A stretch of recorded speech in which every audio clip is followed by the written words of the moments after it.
Hello, I'm Susan Regan, host of Connecticut Valley Views. And my guest today is Robert Bortons. He is the CEO of Classical Conversations.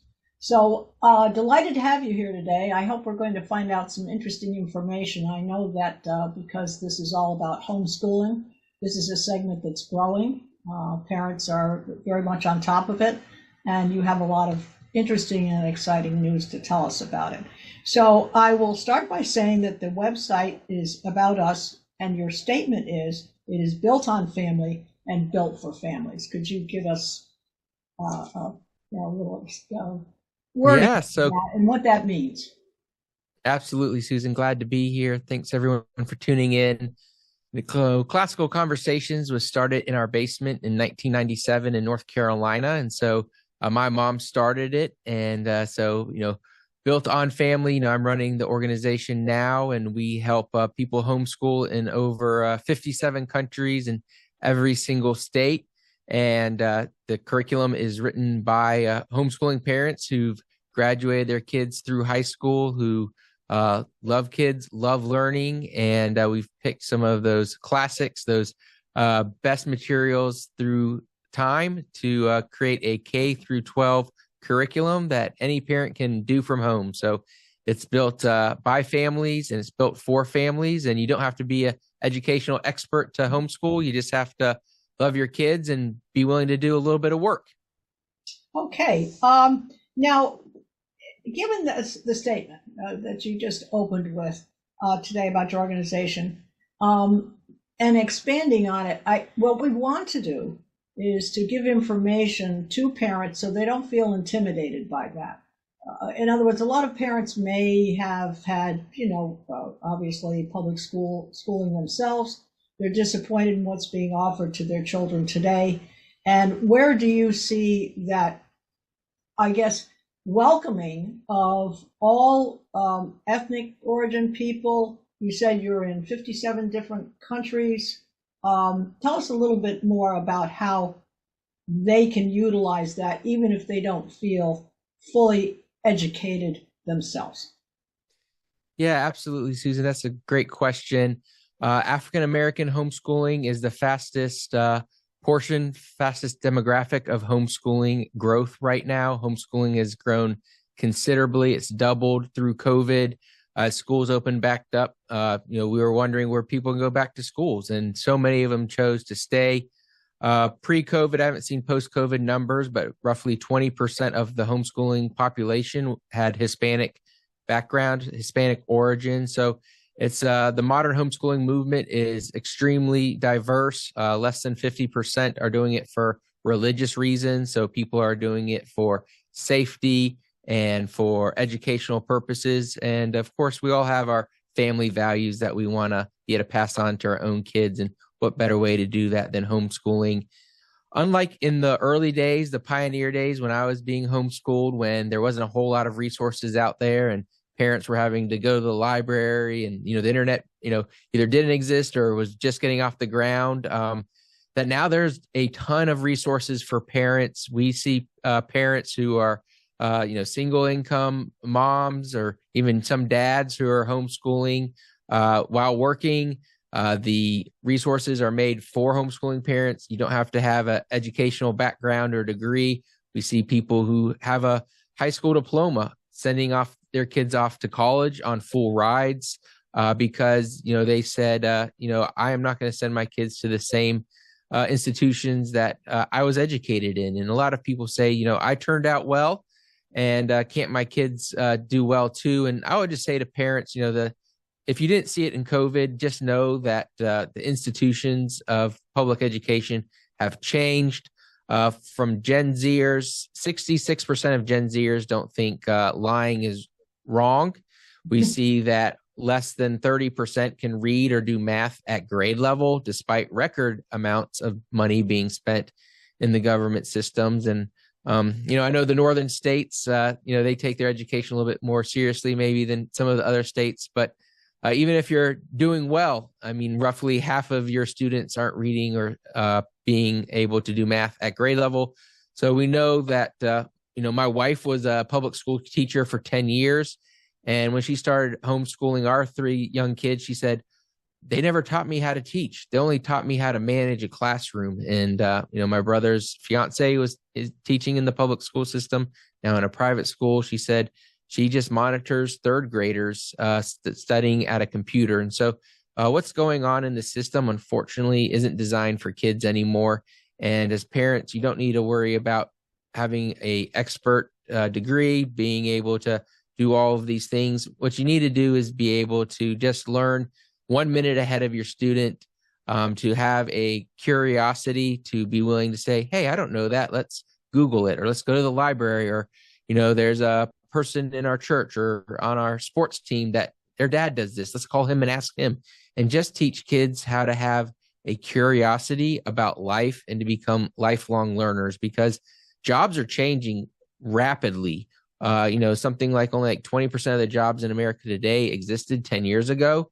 So we can't really do job prep in our country because everything changes so fast. So the best education we can give our kids is one where they can learn anything so that they can be prepared for whatever the future brings. And a classical education and homeschooling does that really well, because, none of us claim to be experts at anything except for loving our kids. And it shows that that's actually just enough, that if you love your kids and want them to be educated well, you don't have to graduate from college. You don't have to have a PhD in teaching. You just have to be willing to, do the work. And the good news is most homeschoolers, once they get in a routine, spend 2 to 3 hours a day, in serious study.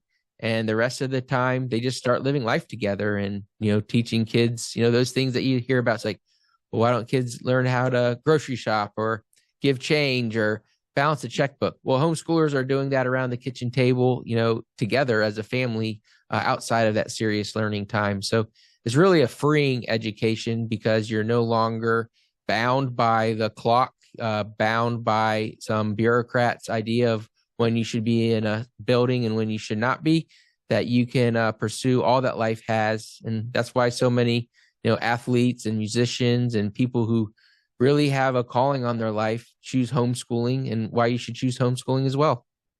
Well, I think that what's important about this is that parents are spending more time with their children too, because since the COVID thing, and people are on the internet constantly, parents have very busy lives.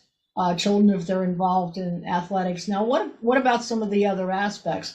Is there a concern for not enough? If you have your children being homeschooled and you're teaching them and you're all learning together and you're learning how to learn, if you will, what about social interaction? Because in a normal public school, you would be playing sports and whatever. Tell us how that's filled in, if you will, in that gap area. Yeah, one of the things we do at Classical Conversations is form local communities that meet once a week to go over the academics together. There's other homeschool co-ops. There's, homeschool athletics. Of course, we like to call it home-centered education, because you're not really at home that much except for maybe those 2 or 3 hours together. So you're interacting with people of all ages. You're going to the grocery store and talking to the butcher as a, 8-year-old, asking them questions, asking about where they get the meat and those type of things. So, I just challenge people, if the average classroom in America has 25 students in it and they're all the exact same age, how many times a day do you interact with just one person that was born the same year you were, much less 25? So it's really a false dichotomy. Homeschoolers perform well as adults on all the government actually measures how people are socially as adults and how they engage with their local community. And homeschoolers, as far as all the different educational options, score the highest in social ability as an adult. So we, of course, want our kids to be social and have friends. And because we're not stuck in a school building, 24, not 24 hours a day, but, 5 days a week, 8 hours a day, we have the opportunity to pursue people outside of our zip code and outside of our specific age ranges to become friends with and learn from. All right. Now, with regard to people feeling comfortable in some areas, maybe people are well versed in science. Some were kind of math majors when they were in public school. other people are interested in history. Now, speaking of history, I just want to mention these two paintings in the background here. It is, as the viewer is looking at on the left side, is General MacArthur and First Lady Eleanor Roosevelt on the right. I'm mentioning this because they were major parts of history. These paintings were completed by my mother, Sylvia Davis Patricelli, and she did Eleanor from actually two live sittings. General MacArthur was actually from a photograph. And I'm mentioning it because there is a website, and it's sylviadavisart.org, and it is an entire collection of history in itself. There are professional golfers, there are paintings from the America's Cup, and so forth. And I urge people to go to that website. You can actually hear General MacArthur. There's a taping of his I Shall Return. And Eleanor, who was speaking at the opening of my mother's exhibition, actually in Hartford Sentinel Hill Hall in 1951, and you can hear her speak at that opening. So anyway, that's a history note. History is, I think, if you don't know history, then you're going to repeat mistakes again. So if you were to choose, where is there a most emphasis? Obviously, we're looking at classical curriculum, as you have said, classical conversations, and that would include the math, the science, the English, and so forth. But is there a specific area that you feel that you put emphasis on, given today's world and what's going on? Yeah, our students learn what we call the timeline. So it's basically 300 different sentences around, or 300 different ideas throughout written history. And we try to go back and read what people said. So we're not going to necessarily read what a professor thinks about what, like MacArthur said. We're going to go back and read his speech, and we're going to have a conversation about, what's going on right now. What's going on, geopolitically. And we're going to read the Federalist Papers. We're going to read Martin Luther King Jr.'s letter from the Birmingham jail.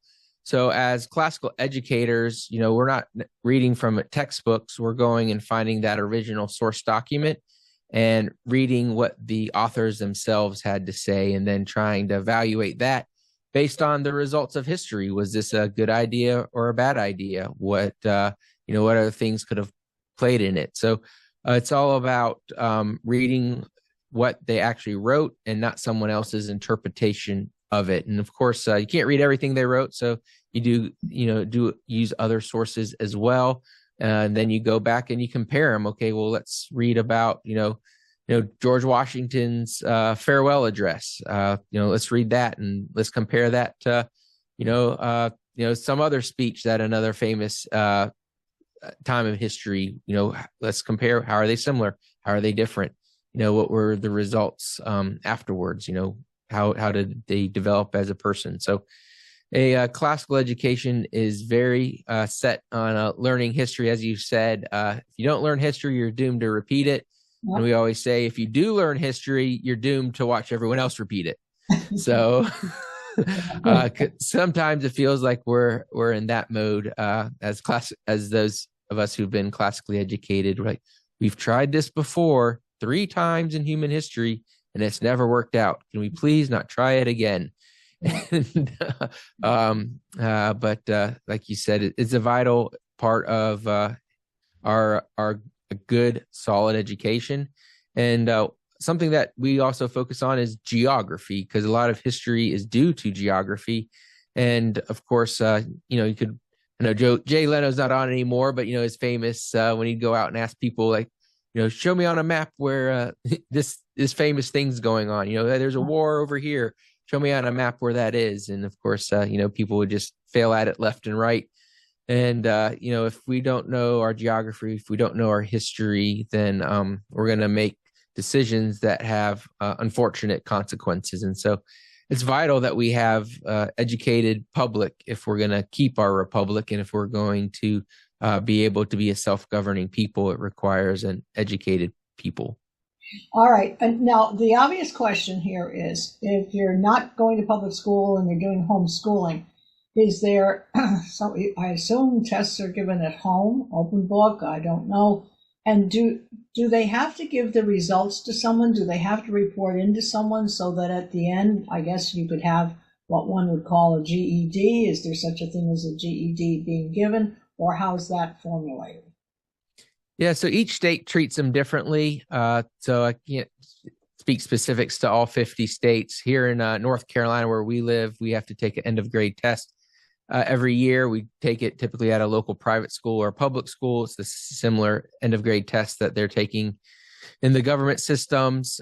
Some states are every other year, and some of them have different reporting requirements. So I always just say if our current government system is only producing less than 30% reading at grade level, we don't necessarily they have other issues they should probably be focused on than homeschoolers who typically score in the 85 percentile. We take the ACT and SAT. We get most states require you to name your homeschool, so you get a degree from the name of that homeschool. Most states kind of treat them as private, like a private school with one or two students or however many kids are in your family. Mm-hmm. And colleges are actively recruiting homeschoolers. Businesses are actively recruiting homeschooling graduates. So in many ways, we just let the free market decide how well these students are being educated, and they're showing us that people who know things want homeschoolers. Do you have? I understand there's a program for parents as well, a degree program. Is that correct? Yeah, Classical Conversations. We have a way for parents to get a master's degree in teaching the classics with a partnership with the university that we partner with in Florida. And they basically get credit for some of the teaching that they're doing. They're reading the similar books that we read in high school, writing papers on it, turning it into a professor.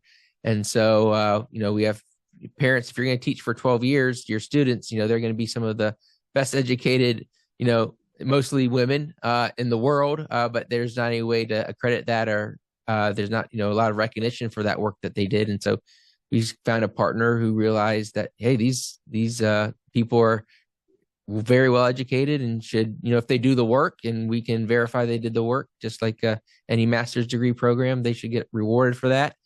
We have also have expanded that partnership so parents can finish their, AA or their BA, if they didn't finish college, or, if they just have a high school degree and want to go get their college degree. So, the difference that Classical Conversations has, even in the homeschooling market, compared to some of our peers and competitors, is we really believe in helping the parents, and that if you do a good job equipping and educating the parents, that they're going to do a great job educating their kids. And we've seen that result time and time again for 27 years. And even if you're not in Classical Conversations, we have this called CC Practicum, where it's a one-day education boot camp. You don't even have to be homeschooling to attend. They're free. They're all over the country. So if you go to, if you just Google CC Practicum, you can type in your zip code and see if we got a free education boot camp near you. And we'd love for you to come, and we teach you how to educate your kids. And I always say everyone homeschools. I mean, you taught them a language, you taught them how to talk. You didn't have a degree in teaching them to talk. You taught them to walk. You taught them to tie their shoes. You taught them how to hold a spoon. Everybody homeschools. A lot of times they just don't realize it because it's just a natural part of parenting. Yeah. What about funding now? Because if parents are going to get involved in this, and some parents are going to have to perhaps give up their job or move to a part-time job in order to be able to do this. Because you're saying instead of 8 hours in a normal public school, you're saying this is a 2 to 3 hour day, so you could share time frame probably with parents in your neighborhood. But what about the funding for it? Is one expected to supply the materials, the books, pencils, pens, etc., computers? Yeah, so we believe that free people will fund education themselves, and so there's not. Some states have different tax breaks or different things that you can get that's not really widely spread. So, a lot of homeschooling parents, it is a lifestyle decision to give up, chasing the hamster wheel, as it were. All of us dream of retiring early if you work. It's an opportunity to spend time with your friends or your kids.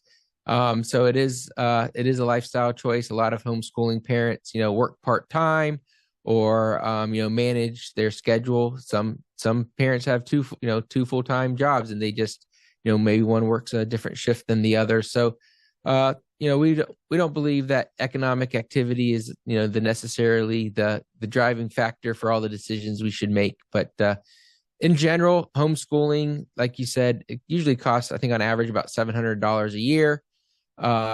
When you buy all those supplies and, computers and your curriculum. So the expense itself isn't that much. It's the, general loss of income, because most families, I would say, if the, one parent is working full time and the other one is likely working, part time or out of the house, or, doing entrepreneurship type activities out of their home to help provide some economic activity. So, and once the kids get older, in their teenage years, oftentimes they're almost educating themselves, and the parents are more acting like a professor and just helping them out when they get into different struggles. So, yeah. Well, one of the things that I find the most exciting about, of course, our children are grown, but is that you have, I mean, obviously, depending on your family, you either have one child, two children, three children, or perhaps, as I said, you share the opportunity with a neighbor next door. But that you don't have that ratio in public schools. I mean, I don't know what the exact, I mean, it varies obviously from state to state, school to school, grade to grade. You're going to have a situation where literally, if one child is struggling to some extent, you can give them that extra time while another child apparently seems to be moving along at the normal progressive rate. So I find that very exciting. The idea of literally one parent to two or three children is fantastic. And you can pursue things. And the most exciting part, as I mentioned earlier, was the fact is that you actually learn how to learn. And I can remember history when I took it. It was literally read the book, memorize the dates, names, and events. I found it horrendously boring. I was not that good at it, the whole idea. So this is actually interactive. And I think and it also is the opportunity for young people to decide perhaps what career they might want to go into, because if they get involved in science, that could lead them to going into working for NASA. I mean, you don't know, or a medical thing. So lots of opportunities to pursue things. And to me, this would be part of the American dream, being able to do this. So yeah, absolutely. Yeah. Now, so have you had a lot of pushback, or have you seen, or have you heard of, or have any boards of education been pushing back on parents because their curriculums are not suitable according to parents? A lot of issues with regard to genital changing and gender changing, and this is not what parents want time spent on. They want, as you said, classical conversations. They want the normal, I guess, historical version of what you should be learning. So they are on a road track to bring in things that they don't want. CRT, Black Lives Matter, and so forth. That's not what they want. But have you heard of stories where parents have had meetings with Board of Education and they don't want to support the parents? Yeah, absolutely. That's why I think, part of the reason homeschooling is growing so much. And for us, we see tremendous growth in, states that have been incorporating some of these radical ideas into the curriculum. So, sometimes I say they're our best salespeople because they, kick the parents out. They won't let the parents see what their kids are learning. And, if the system won't trust the parents shouldn't trust the system. And luckily, when you homeschool, there's not a whole lot of direct oversight from the Board of Education on what you can and can't teach or what you must teach. And you have the freedom to pick the curriculum that suits your child the best, that can help them flourish. I thought I wanted to be a computer engineer growing up, and I was actually able to get an internship as a 16-year-old with a local computer engineering company because I was able to work one full day a week during the school year, and I worked full time for them during the summer and I discovered I did not want to be a computer engineer, but I was able to earn some money for college. So, like you were saying earlier, just the freedom homeschooling gives you to pursue, what your life's path is without roadblocks, without indoctrination, is just making it so homeschool kids are flourishing. Meanwhile, we see in the government schools, the government's own statistics that, depression is at all-time highs, suicide in young people is at all-time highs. So there's a real pandemic going on in our education system, and the children are the victim of it. Now, COVID obviously has driven the homeschooling too, because it's safer to stay home and not have to wear a mask in school or whatever the requirements are by the school, whatever the school sets, or whatever the governor of the state determines, I guess.